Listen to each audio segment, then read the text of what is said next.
What's happening, guys? This is James Blonde, and as many of you have requested, I'm taking a first look at RuneScape 3, which is essentially the third rendition of the game since its 2001 origins, changing tons of in-game features, upping the graphic detail significantly, and porting the game over from Java to HTML5, giving players the opportunity to play the game on their mobile devices at some point in time, as well as enjoy a whole new look on a classic game. So I'm not going to go into much detail about the game itself in this video. In this, I want to actually discuss some of the most recent changes made, and even give you guys a nice comparison from the old RuneScape to the new. And with that said, RuneScape is a browser-based MMORPG developed and published by Jagex Studios with over 200 million accounts created, making it the largest free-to-play MMORPG out there. And to this day, there are still so many servers available, and they remain quite populated.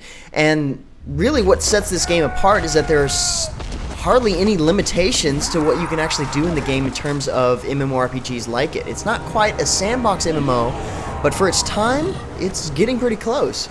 The game features an open class system that lets you choose what role you want to play based around the choices you make and the weapons you wield, and what you do with the numerous amounts of skills you earn with skills ranks 1 through 99. You can change your character's customization features on the fly, and the crafting is extremely broad but easy to learn and gather for. The developers have made drastic changes to the games over the years, such as adding voiceover to all the NPC interactions and conversations. What we're going to do is mix in a load of fishing bait into the flour, Making the game 3D and feel more 3D with better camera control, and also adding an evolution of combat so that way when you attack your enemies you do it with more flair, sort of like you see here. Some of the main features that still stand out to me are, of course, the voice acting along with the humorous quests, like when you have to make an absolutely gross pie for this really nasty fat merchant, Rollo the Stout. Yes, that's all very well and good. Now be on your way, you jabbering vassal. I have a pie to eat. And then, of course, he pukes shortly after eating it. These sort of things keep the game entertaining when it comes to the odd tasks that you have to do, and it's fun having to make decisions in the game, like deciding what to call the pie that you actually feed Rollo, or whether or not to launch a baby orc out of a cannon. Now, there is still one thing that has remained the same over the many years the game has been active, and that's the membership benefits, the subscription model, or the non-free-to-play aspect of the game. There are tons of things non-players don't have access to, and some are simple, like primary and secondary colors for clothes when creating your character. You're not able to dual wield, you don't have access to very many servers, you can't run the game in full screen mode, and you don't have access to the entire game world, among plenty of other things. All I can say is that a business model like this in a newly launched game would probably flop big time.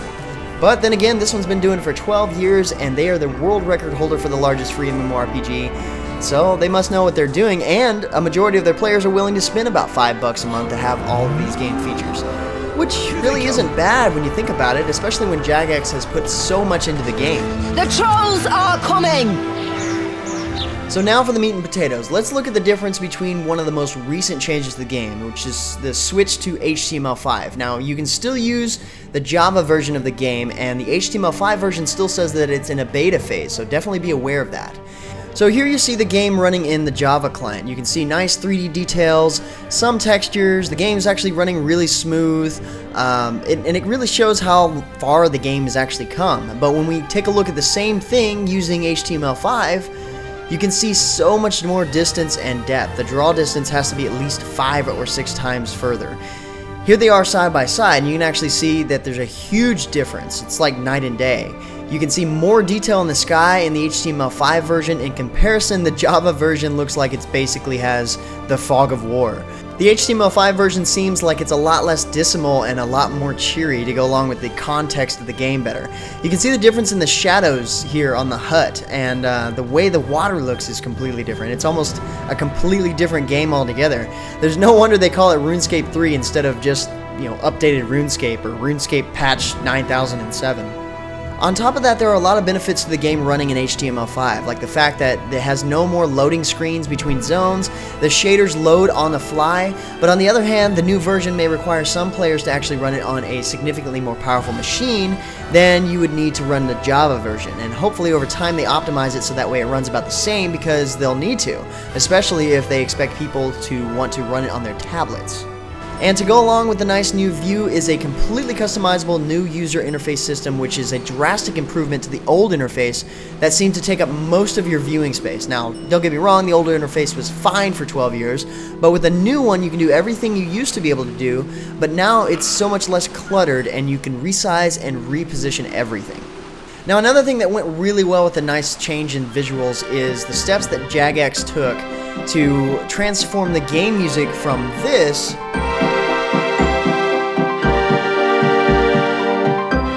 to more recently this.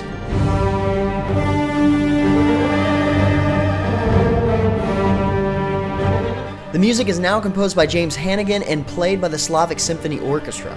And so now the in-game music makes a huge difference in the way the game feels, especially with these new visual changes. And so you can see, guys, RuneScape 3 has gone through some serious changes since these days of old school RuneScape.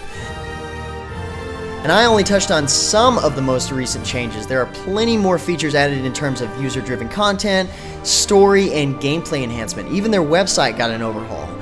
So overall, I'm impressed with the amount of work Jagex has put into the game over the years, and the game still has so many players.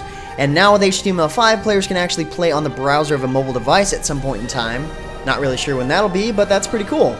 Anyway, hopefully you liked the video. For more information about RuneScape 3, head over to the MMOHut profile linked in the description below. Feel free to hit that feedback and outdated button on the game profile to help us get that game profile updated for others to see. Until next time, guys, that's going to be it from me. I'm James Blonde. See you out there, gamers.